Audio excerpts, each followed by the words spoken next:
여러분, 로마서 15번째 시간입니다. 저는 오늘 제목으로 누구도 외딴 섬이 아니다라는 좀 다소 좀 생뚱맞은, 이게 사실 노래 제목이거든요. 노래 제목이기 전에 여러분들이 잘 알고 있는 누구를 위해서 종을 울린다라는 시에 나오는 한 그 부분입니다. 누구도 외딴 섬이 아니다. 왜 이런 제목을 지었는가? 다 연결되어 있다는 뜻이죠. 누구하고 연결되어 있는가? 오늘 본문에는 두 아담과 우리가 연결되어 있음을 성경은 말씀하고 계십니다. 그리고 오늘 말씀을 통해서 함께 하나님께서 우리에게 어떤 은혜를 주시고 우리가 어떻게 누구와 연결되어 있는지를 하나님 안에서 만나고 발견하는 시간 되기를 소망하고 축복합니다. 여러분, 지난 시간 말씀 기억하세요? 지난 시간 하나님의 사랑이 우리에게 쏟아 부어졌다라는 말씀을 나누었습니다. all wit이라는 단어를 썼죠. 언제 구체적으로 쏟아졌는가? 5장 6절, 또 8절, 10절을 통해서 5장 6절에 우리가 연약할 때, 또 8절에 우리가 아직 죄인 되었을 때, 10절에 언제? 우리가 하나님과 원수가 되었을 때, 즉 모든 상황과 모든 순간 가운데 하나님의 사랑이 마른 논바닥에 단비가 쏟아진 것처럼 그렇게 하나님의 사랑이 우리에게 부어졌다라는 말씀을 함께 나누었습니다. 그런 하나님의 부어진 사랑을 경험하며 살아가는 것이 크리스천의 삶입니다. 내 힘, 내 모습, 내 노력이 아니라 주님의 쏟아 부어지신 그분의 사랑을 경험하며 살아가는 삶이 되기를 소망하고 축복합니다. 오늘은 특별히 아까 전에 말씀드린 것처럼 우리들이 나 혼자 뚝 떨어져 있는 존재가 아니라 바로 한 사람 아담과 연결되어 있고 또 한 사람 예수 그리스도와 연결되어 있다라는 이 좀 대조되는 말씀이 있는 본문이 있는 말씀입니다. 우리 먼저 12절 같이 한번 읽어보도록 하겠습니다. 시작. 그러므로 한 사람으로 말미암아 죄가 세상에 들어오고 죄로 말미암아 사망이 들어왔나니 이와 같이 모든 사람이 죄를 지었으므로 사망이 모든 사람에게 이르렀느니라. 아멘. 12절에서 말씀하고 계시는 것은 이겁니다. 한 사람, 즉 누구냐면 아담으로 인해서 어떻게 되었냐면 인류 전체가 죄인이 되었다라고 말씀하고 계십니다. 즉 아담이라는 사람이 문 역할을 했다는 겁니다. 여러분, 우리가 들어오는 문이 이렇게 있잖아요. 근데 이 문이 닫혀져 버리면 밖에서 들어오려고 해도 못 들어와요. 그러나 아담이 어떤 문을 열었다라는 거예요. 아담 자체가 문 역할을 했다라는 건데 그게 어떤 문이었냐면 죄가 들어오는 문의 역할을 했다라는 겁니다. 하나님 앞에 불순종함으로 죄라는 것을 우리 가운데 들어오게 하는 그런 역할을 바로 한 사람 아담이 했고 그 죄가 들어옴으로 인해서 죄의 결과인 사망, 곧 죽음도 우리 가운데 들어오게 되었다라는 것입니다. 여러분, 오늘 드리는 이 말씀 굉장히 중요한 부분입니다. 왜 그러냐면 우리가 이것을 이해하고 이것을 인정하고 수긍하고 고백하면 우리의 신앙이 쭉쭉쭉쭉쭉 자라거든요. 근데 이게 잘 이해가 안 되고 내 안에 소화가 안 되면 우리의 신앙이 그냥 멈춰있는 경우가 많습니다. 여러분, 성경에서는 우리의 대표를 누구로 표현하는 줄 아세요? 아담이라는 사람으로 대표합니다. 아담은 하나님께서 에덴 동산에서 지음받은 하나님의 형상을 받은 인간을 말하는 거죠. 아담이 우리의 대표라는 거예요. 그래서 아담이 지은 죄가 아담에서 멈춘 게 아니라 어디까지 전달된다는 거예요? 네. 우리까지, 나까지. 근데 문제는 뭐냐면 이것이 우리가 잘 수용하기가 어렵다는 거죠. 그렇죠? 왜냐하면 아담이 누군지도 몰라, 나는. 아담이 심지어는 무슨 일을 했는지도 몰라요. 설령 아담이 조금 심각한 일을 했다고 해도 나는 그렇게 안 했거든요. 그러니까 아담이 한 건 아담이 한 거지 왜 하나님께서는 아담이 한 거를 나한테 책임을 물으시냐라는 얘기입니다. 그런 생각이 여러분 들지 않으십니까? 아담이 지은 죄가 왜 나에게까지 이어지게 하시는가라는 겁니다. 하나님 너무 하시는 거 아닌가? 아담은 아담에서 멈춰야 되잖아요. 근데 성경에서 말하고 있는 건 뭐냐면 그렇지 않다라는 거예요. 아담의 지은 죄가 우리까지 연결되어서 우리와 함께 연결되어 있다는 거예요. 그래서 그 죄의 결과인 죽음까지 우리에게 연결되었다는 거죠. 여러분, 아담은 아담이고 나는 나다라는 생각이 여러분에게 아직까지 있다면 사실은 오늘 말씀 여러분들이 잘 들으셔야 됩니다. 여러분, 이러한 질문에 여러분 물음표를 가질 수 있어요. 가지지 말아라 하면서 뭐 이렇게 그냥 믿어라 이렇게 해서 손 안 되는 분 계시거든요. 근데 충분히 물음표를 가질 수 있습니다. 아담은 아담이고 나는 나인데 그게 어떻게 나를 연결되느냐? 근데 그 질문을 일단 가슴에 품고 저는 이 시간 그 질문에 대한 어떤 명확한 답을 드리기보다는 실제 우리 삶 가운데 일어나 있는 현상들, 결과들에 대해서 주목하면서 얘기하고 싶어요. 무슨 얘기냐면 우리가 그런 질문에 물음표를 가질 수 있긴 하지만 우리가 기억할 것은 뭐냐면 우리에겐 너무나 분명한 죄의 결과가 우리 가운데 일어나고 있다는. 그래서 바울도 사실은 이 죄, 이것이 맞냐 틀리냐, 죄의 시작과 기원에 대해서 얘기하는 게 아니라 실제로 그 죄가 지금 너희들에게까지 만연되어 있지 않느냐, 그것이 바로 아담과 우리가 연결되어 있다라는 뭐다? 증거다라는 얘기를 하는 거예요. 그게 맞냐 틀리냐 이걸 따지는 게 아니고 지금 내가 겪고 있는 죄의 현실과 죽을 수밖에 없는 인간의 현실 가운데 처해 있는 그 모습을 보라라는 거예요. 여전히 우리 삶 가운데 죄를 직면할 수밖에 없는 상황입니다. 여전히 내가 하나님 앞에서 죄된 모습으로 살아가는 그런 모습이 내 안에 있음을 부인할 수가 없다는 거예요. 그래서 바울이 얘기하는 것은 그런 거예요. 아담이 지은 죄가 우리와 어떻게 연결된다는 것을 명확하게는 잘 몰라요. 굉장히 어려운 신학적인 주제입니다. 많은 사람들이 설명하려고 그래요. 그러나 보다도 중요한 건 그 자체를 설명하기보다 그 죄로 인해서 우리가 지금 현실적으로 이 체감적으로 겪고 있는 죄의 현실이 얼마나 냉혹한가라는 거예요. 여러분, 죄라는 결과가 우리 가운데 일어나는 게 얼마나 실제적이냐라는 얘기를 하는 겁니다. 여러분, 사람 안에 두려움이 생겼습니다. 죄 때문에.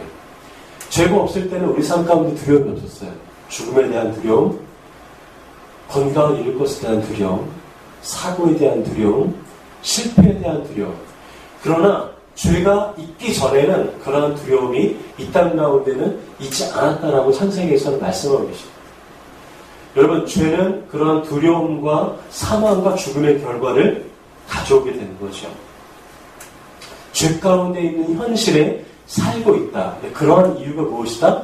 바로 아담이라는 사람이 죄의 문을 어떻게 했다? 활짝 열었다. 그럼 만약에 아담이 하나님 앞에서 불순종하지 않고 거역하지 않았으면 오늘 우리들에게는 어떤 일이 있을까요? 네, 죽음이 없을 것입니다. 두려움이 없을 것입니다. 근본적으로 그 문을 열었던 그 한 사람 때문에 우리의 삶이 이와 같이 죄의 현실 가운데 살고 있다라는 말씀이 12절의 말씀입니다. 우리 13절부터 14절까지 한번 같이 읽어보도록 하시겠습니다. 시작. 죄가 율법 있기 전에도 세상에 있었으나 율법이 없었을 때에는 죄를 죄로 여기지 아니하였느니라. 그러나 아담으로부터 모세까지 아담의 범죄와 같은 죄를 짓지 않는 데까지도 사망이 왕노릇하였나니 아담은 오실 자의 모형이라. 아멘. 여러분, 이 말씀이 무슨 의미일까요? 좀 어렵죠? 천천히 한번 저희 살펴보도록 할게요. 이 13절부터 14절의 그 의미는 이겁니다. 여러분, 죄라는 게 여기 있다고 가정해 보세요. 이 죄라는 것이 법적인 기준이 있을 때, 그러니까 법이 있을 때, 법이 있기 때문에 그것이 죄라고 처리를 받는 것이냐라는 얘기예요. 이게 무슨 얘기냐면, 죄가 이렇게 있어요. 근데 여러분, 이 죄를 죄라고 이렇게 지적해주는 어떤 법적 근거가 없을 때는 이 죄는 죄가 아니냐라는 얘기를 하는 겁니다. 좀 이해가 되세요? 네. 그러니까 법에 그런 조항이 없어. 근데 그것은 분명히 누가 생각해도 죄예요. 근데 법에 조항이 없다고 이 죄가 죄가 아니냐라는 얘기를 얘기하는 겁니다. 여러분, 감리교에서는 2012년 9월에 그 법으로 한 가지를 딱 제정한 게 있었어요. 그게 뭐냐면, 감리교 세습방지법입니다. 세습방지법이라는 건 이제 아버지를 이어서 교회를 담임하는 걸 의미하겠죠. 그래서 2012년 9월에 그 법이 세워지고 2013년부터 법이 적용됐습니다. 자, 그러면 그 법이 집행되기 2013년 이전에는 세습을 만약 했어요. 그러면 그건 죄가 아닐까요? 뭐 여러 얘기가 있을 겁니다. 성경은 뭐라고 얘기할까요? 성경은 그것에 대한 법이 없어도 죄는 죄라고 말씀하시는 거예요. 세습방지법에 대한 법률이 아직 제정되지 않아도 그것에 대해서는 하나님께서 이미 판단하신다라는 말씀이시죠. 즉 율법이 없어도 죄는 죄라는 거예요. 그러니까 내가 이 죄가 드러나고 완전히 이렇게 사람들에게 까발려지지 않아도 어떻게 되는 거예요? 죄는 여전히 죄다라는 거예요. 그것이 우리가 아담의 죄와 여전히 지금까지도 연결되어 있다라고 하는 근거예요. 자, 이해가 되세요? 내 죄가 여러분 오픈되어 있지 않잖아요. 여러분들의 죄를 다 한번 오픈해 보세요. 앞에 이렇게 선물품 앞에 진열하듯이 그렇게 할 수가 없잖아요. 근데 그렇게 다 숨겨졌다고 해서 그게 내가 죄가 없냐라는 얘기예요. 아니라는 거죠. 법적인 기준에 드러나지 않고 그 법의 기준이 없다고 해도 이미 죄는 죄다라는 거예요. 제가 어릴 때 저희 어머니가 몰래 이 화장대 뒤에 돈을 숨겨놓습니다. 지갑을. 옛날에는 500원짜리가 지폐였거든요. 제가 항상 어머니가 나가면 귀신같이 그거를 찾아냈어요. 이쪽, 귀신같이. 손만 대면 대벌에 발견합니다. 지갑을. 근데 재밌는 건 뭐냐면 제가 안 들켰어요. 한 번도. 누가 대신 들켰냐? 제 여동생이 대신 들켰습니다. 저는 안 혼났습니다. 저는 끝까지 내가 안 했다고. 대신에 제 여동생이 그걸 다 뒤집었었죠. 죄의 대가는 제 여동생이 다 치르고 죄의 그 달콤함은 누가 맛봤어요? 제가 다 맛봤습니다. 그거 저는 해서 장난감 사고 장난감 사서 친구 주고 제가 사서 먹고 근데 그게 제가 굉장히 많이 그걸 했거든요. 그런 거를. 왜 이렇게 했는지 모르겠어요. 자, 여러분, 들키지는 않았어요. 심지어는 그 죄의 대가를 제 동생이 맞았어요. 나는 죄의 대가를 치르지 않았어요. 여러분, 들키지 않았다고 해서 죄가 없는 걸까요? 아니에요. 예수를 믿고 나서 처음 떠올랐던 죄가 바로 그 죄입니다. 내가 우리 어머니 지갑에서 돈 훔쳤던 거. 옛날에는 기억 못했던 거. 정말 놀라운 거 뭔지 아세요? 그러한 죄가 발생되는 순간 하나님께서 어떻게 해요? 하나님의 구원의 계획을 그 죄가 발생되는 순간부터 우리에게 시작하셨다는 거예요. 우리 15절 같이 한번 읽어보도록 하시겠습니다. 시작. 그러나 이 은사는 그 범죄와 같지 아니하니 곧 한 사람의 범죄를 인하여 많은 사람들이 죽었은즉 더욱 하나님의 은혜와 또한 한 사람이 예수 그리스도의 은혜로 말미암은 선물을 많은 사람에게 넘쳤느니라. 아멘. 맞아요. 분명히 죄는 드러나 있진 않았지만 죄에 대한 율법, 하나님께서 모세를 통해 주셨던 그 율법이 있기 전부터 분명히 그 죄는 우리 가운데 있었어요. 그래서 그 죄로 인해서 죽을 수밖에 없는 그 순간에서 한 사람으로 인해서 죄의 문이 열렸을 때 하나님께서 바로 그 순간부터 어떤 작업을 하셨다는 거예요? 구원 프로젝트를 시작하셨다는 겁니다. 어떤 방식으로? 아담에게서 일어났던 죄에 반복되었던 것을 완전히 전복해서 똑같은 방식으로 내용만 바꿔서 그분의 아들이신 예수 그리스도께서 구원의 계획을 시작하십니다. 한 사람으로 해서 죄의 문이 열렸다면 예수 그리스도 한 사람으로 인해서 어떻게 됐어요? 구원의 문이 열려버린 겁니다. 아담 한 사람의 범죄로 인해서 많은 사람이 죽게 됐어요. 그러나 또 다른, 성경으로 둘째 아담이라고 표현합니다. 또 다른 아담, 예수 그리스도께서 죽으심으로 많은 사람이 구원의 길에 동참할 수 있게 됐어요. 그 한 사람에게, 아담 한 사람에게 우리가 연결되어 있었던 거예요. 우리의 죄가. 여전히 내 안에 내가 어찌할 수 없는 죄성이 우리 안에 죄가 드러나건 드러나지 않건 그 죄를 죄라고 인정하는 법이 있건 없건 상관없이 우리는 그 죄와 연결되어 있어서 죽을 수밖에 없는 상황 가운데 살 수밖에 없었지만 이제는 우리가 예수 그리스도 한 사람에게 연결되어 있기 때문에 그분을 믿음으로 십자가의 보혈의 피를 믿고 의지함으로 우리가 그의 구원과 어떻게 되는 거예요? 연결되어 버리는 거예요. 누구도 혼자 뚝 떨어진 존재가 아니라는 것입니다. 우리는 아담의 죄와 연결되어 있음과 동시에 어떻게 되는 거예요? 예수 그리스도를 믿음으로 누가 연결되어 있는 거예요? 내가 곧 예수님과 연결되어 있는 거예요. 여러분 연결되어 있다라고요. 여러분들이 주님과 연결되어 있는 존재랍니다. 우리 교회가 우리의 삶이 우리의 모든 이런 부분들이 혼자 뚝 떨어져서 외로운 존재가 아니라 주님과 연결되어 있는 존재라. 믿음은 그것을 발견하는 거예요. 내가 아담과 연결되어 있는 죄된 모습이 내 안에 있다는 것을 발견하는 거예요. 동시에 믿음의 눈을 들어서 그리스도에 연결되어 있다는 것을 발견하는 것. 그것이 믿음이에요. 제가 오늘은 제 얘기를 많이 하는데 어릴 때 저희 집이 가세가 많이 순단 기울었습니다. 중학교 때로 기억하고 있는데 저희 집에 가세가 기울어서 어머니 아버지가 아침에 새벽에 우유 배달을 하고 이제 낮에 또 파출도 하시고 아버지 일터 나가시고 이랬던 기억이 있어요. 저도 아침에 새벽에 우유 배달을 같이 했습니다. 다른 건 기억 안 나요.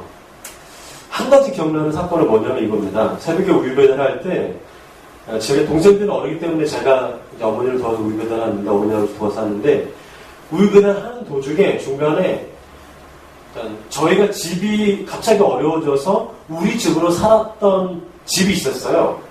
근데 그 집 근처로 우유 배달을 하는 거예요.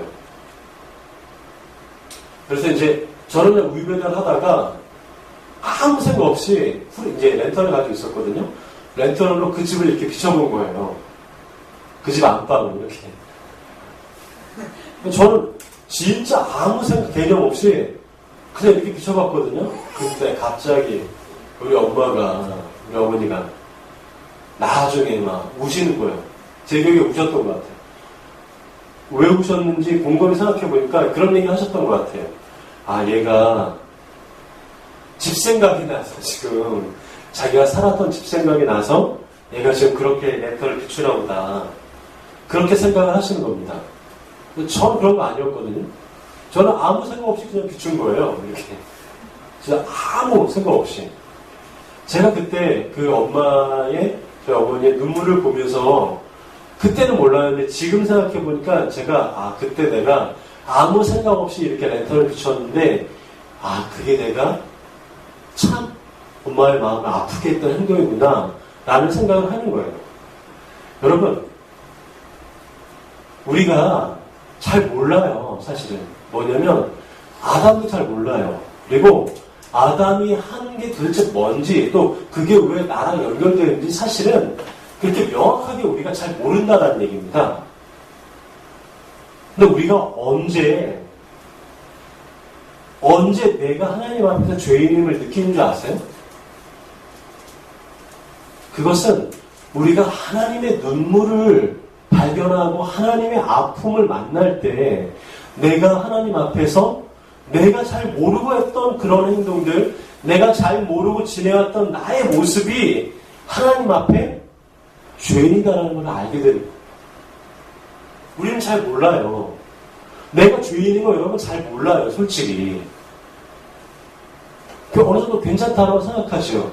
정말 내가 하나님 앞에서 내가 죄인임을 철저하게 느끼는 순간은 제가 저희 어머니의 눈물을 발견했을 때처럼 하나님 아버지의 눈물을 발견했을 때 그제서야 우리의 삶이 내가 아담과 연결되어 있는 어찌할 수 없는 죄인이구나라는 것을 발견하게 된다. 어머니의 눈물을 만났을 때 무의식적으로 한 그 행동이 가슴 아픈 일이었던 것을 알게 된 것처럼 주님의 눈물, 그분의 고통, 그분의 십자가를 우리 삶 가운데 직면할 때 그제서야 하나님 앞에서 내가 어찌할 수 없는 죄덩어리라는 것을 발견하는 거예요. 그래서 어떻게 하는 거예요? 그 죄를 절감할수록 주님을 붙잡을 수밖에 없어요. 내가 내세울 게 별로 없는 거예요. 왜냐하면 내가 그만큼 하나님의 아픈 존재였으니까. 십자가의 눈물의 존재였으니까. 이렇게 자랑할 거 별로 없어요. 그냥 주님의 은혜만 붙잡게 되는 거죠. 가슴 아픈 일임을 알게 되는 거예요. 여러분들은 어떠십니까? 여러분들은 죄인이십니까? 여러분들이 죄인임을 발견하면 발견할수록 어떻게 되는 거예요? 내가 아담과 연결되어 있었던 존재라는 것을 발견하면 발견할수록 그분의 은혜가 감격적인 거예요. 그분의 은혜가 고마운 거예요. 무조건적으로 주님을 따라가는 것이 고마운 거예요. 여러분, 우리가 주님의 은혜를 체험하지 못하는 이유가 무엇일까요? 우리가 오늘도 왜 하나님 앞에서 이렇게 티격태격하면서 우리가 오늘도 그분의 은혜 때문에 살지 못하는 가장 본질적인 이유가 무엇일까요? 저는 그것이 우리가 죄인임을 잊어먹기 때문이라고 생각합니다. 우리가 하나님의 눈물을 흘리게 하는 존재라는 것을 너무나 자주 잊어먹기 때문입니다. 주님의 고난과 눈물을 여러분 직면해 보신 적 있으십니까? 주님이 흘리시는 눈물을 여러분들 체감해 보신 적 있어요? 하나님 아버지의 눈물을 여러분들 가슴 절절하게 느껴보신 적 있어요? 신앙은 바로 그 하나님의 아픔을 경험해요. 내가 죄인이라는 것을 철저하게 고백해요. 지금의 교회, 지금의 기독교가 잃어버린 것이 무엇일까요? 바로 죄인이었으나 용서받았다라고 하는 용서받음의 기억을 잊어버리는 거예요. 나 예수님 믿기 때문에 다 됐어. 난 의롭게 됐어. 하고 용서받은 기억을 잊어버리기 때문에 다른 사람들에게 막 하는 거예요. 용서받은 죄인이라는 내가 죽을 수밖에 없는 죄인인데 용서받았다라는 감격이 없기 때문에 이 시대의 교회와 이 시대의 크리스천들이 어떻게 하는 거예요? 하나님의 말씀이 아니라 자기의 생각과 뜻대로 살아가고자 해요. 그 감격을 잃어버리기 때문입니다. 용서받은 기억이 사라져요. 용서받은 그 기억을 잊어버린다는 것입니다. 뻔뻔해져요. 무례해져요. 아니에요. 기독교는 그런 게 아닙니다. 기독교는 거룩한 죄책감을 가지고 살아갑니다. 어깨를 움츠러드는 건 아니지만 내가 용서받은 죄인이기 때문에 나도 이 사람을 용서할 수 있는 거예요. 나도 이 사람을 다시금 볼 수 있는 거예요. 다시 한번 내 마음 가운데 나를 용서해 주신 사랑 가운데 다시금 나아갈 수 있는 거죠. 여러분, 주님의 십자가와 피를 기억하는 사순절을 보내고 있죠. 여러분들이 죄인이다라는 사실을 기억하고 계십니까? 용서받은 죄인이라는 사실을 여러분 감격해하고 계십니까? 기억해야 돼요. 내가 혼자 뚝 떨어져 있는 섬이 아니라 바로 죄인이었던 아담과 연결되어 있는 존재이며 동시에 우리를 위해서 모든 것을 다 쏟아 부으신 예수 그리스도와 연결되어 있는 결코 혼자 떨어져 있는 외딴 섬이 아니라는 것을 우리는 기억해야 될 것입니다. 여러분, 그래서 우리는 누구도 홀로인 사람이 없는 거예요. 그냥 몇 마디 말로 우리는 함께야 이 정도를 연결되어 있는 그 고리가 그렇게 얇은 그런 존재가 아니에요. 우리는 주님과 연결되어 있는 고리를 가진 사람들이에요. 누구도 홀로인 사람이 없습니다. 죄의 시작엔 아담과 연결되어 있는 죄성으로 충만한 사람이라는 것을 기억할 때 하나님의 은혜가 감격적이 되는 거죠. 예수 그리스도와 연결되어 있다는 것을 기억할 때 내가 하나님 안에서 잘 살아갈 수 있는 것.